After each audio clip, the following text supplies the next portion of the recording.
ሰላም ቤተሰብ እንዴት ናችሁ? ደህና ናችሁ ወይ? እኔ በጣም ደህና ነኝ፣ እግዚአብሔር ይመስገን። ባላችሁበት ሰላማችሁ ብዝት ይበልኝ። በዚህ አጋጣሚ የክርስትና እምነት ተከታዮች እንኳን ለጥምቀት በዓል በሰላም አደረሳችሁ ብያለሁኝ ማለት ነው። በዓል እንዴት ነው? እያት እስኪ ቅመሟ አታምርም? አታምርም? ሀይሚ ናት የምትሏላችሁ እንዴ? ይቺ ሀይሚ ነው የምትመስለው ትላላችሁ። እርግጠኛ ነኝ።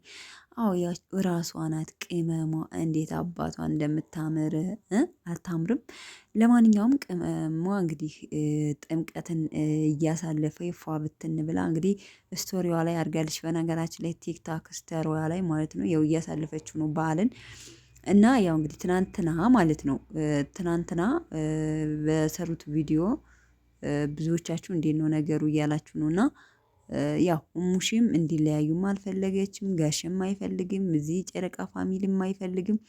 በነገራችን ላይ እንዴ እኔ ዛሬ ጠብቅ ያለው ብሩኬ ከሀይሚ ላይ ሎሚ እየወረወረባት ምናምን ካስታወሳችሁ የጥምቀት መሰለኝ ከልጅቱ ጋር ከዛሬ ዓመት በፊት ከሁለት ዓመት በፊት የተገናኙት እና ታስታውሱ ከሆነ ሎሚ ሲወረውርባት ከዛችኛዋ ከእዩ ተብዬዋ ጋር ማለት ነው። እና ሀይሚዬን እየወረወርክባት ቡራዬ ማለት ነው ቪዲዮ እንድሰሩልን ነበር የፈለግነው። ግን ትናንትና የተሰራው ቪዲዮ አይታችኋል። ብሩኬ በቃ ከአቅሜ በላይ ሆኗል፣ ራሴን እረፍት ማድረግ እፈልጋለሁ ምናምን ብሎ ብዙ ነገር ብሏል።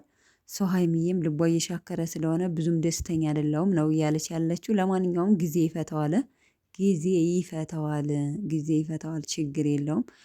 ያው እሙሽም መክራታለች፣ ጋሽም መክሯታል። ዙሮ ከብሩኬ ጋር እንድትለያይ ማንም አይፈልግም፣ ከጨረቃ ፋሚሊ አልፎ ቤተሰብ ማለት ነው። እና እንግዲህ ዛሬ እስኪ ጥምቀትን በማስመልከት እንደ ይፋ ብትን ብላ ከብሩኬ ጋር የምትመጣ ይመስለኛል በራሷ ቤት። ዛሬ ደግሞ በብሩኬ ቤትም ሊለቁ ይችላሉ። እኔ በነገራችን ላይ መልካም ተመኝ መልካም ታገኛለህና ነው ሁሌም መልካም ምኞቴን ነው የምመኘው። በነገራችን ላይ ቤተሰቦቼ እናንተ መልካም ምኞት ተመኙ፣ ግራ አትመኙ፣ መጥፎ ነገር አትመኙ። ሀይሚና ብሩኬ ይለያያሉ በቃ ተለያዩ ብላችሁ የምታስቡ ደግሞ በጣም ተሳስታችኋል። ሀይሚና ብሩኬ አይለያዩም ትላላችሁ እና እስኪ መቼም አይለያዩም።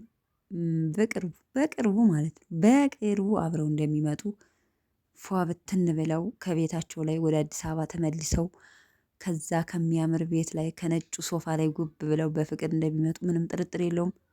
ለማንኛውም ወዳችኋለሁ። መልካም ቀን